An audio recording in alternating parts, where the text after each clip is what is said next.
Good morning. আজ রবিবারের সকাল থেকে আবার দিনটাকে স্টার্ট করলাম। আজকে ভীষণ ব্যস্ততাপূর্ণ একটা দিন। সকালেই এখনই জাস্ট ম্যাক্সের ব্লাড নিতে আসবে, সেই একটা যুদ্ধ। মাজেল টাজেল নিয়ে রেডি আছি, ওকে ব্লাড নেওয়া, ওদের ফোনও চলে এসছে। চলো, হ্যাঁ মাজেল করানো ডান। টাইট কর, চাদর দিয়ে ঢাকা দিয়েছি, কারণ ও বুঝে গেছে যে ওর আজকে ছুঁচ ফুটানো হবে, সেই জন্য ঢাকা না দিলে ও যে মানুষকে দেখবে তাকে দেখলে আরো বেশি ভয় পাবে। হ্যাঁ, ওই ছুঁচ দেখলে একটু রেগে যায়, বোঝে না যে ওর উপর মানে আজকে এক্সপেরিমেন্ট হবে। ওইভাবে শুয়েছে। কি হয়েছে বাবু? আবার বেবি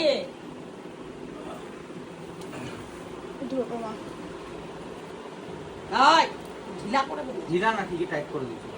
নিঃশ্বাসটা না, এই পাটা ধরে টান। ব্লাড নিয়ে চলে গেছে আর এখন খুঁজছে, গন্ধ শুকছে। দেখো, ভয় কাঁপছিল থরথর করে, এখন মস্তান হয়ে গেছে না। কেমন উপরে দিয়ে গেছে আজকে তোমায়। আর বদমাশি করবে তুমি, বৃষ্টিতে ভিজবে। হেলে বাবা, কিছুই না বাবা, কলকাতা যাবে বেরগুলো। ব্যবসিয়া তো আর খাই আসবে, জালো মুটছে, গন্ধ শুকছে। ছোপাতে বসেছিল, গন্ধ শুকছে।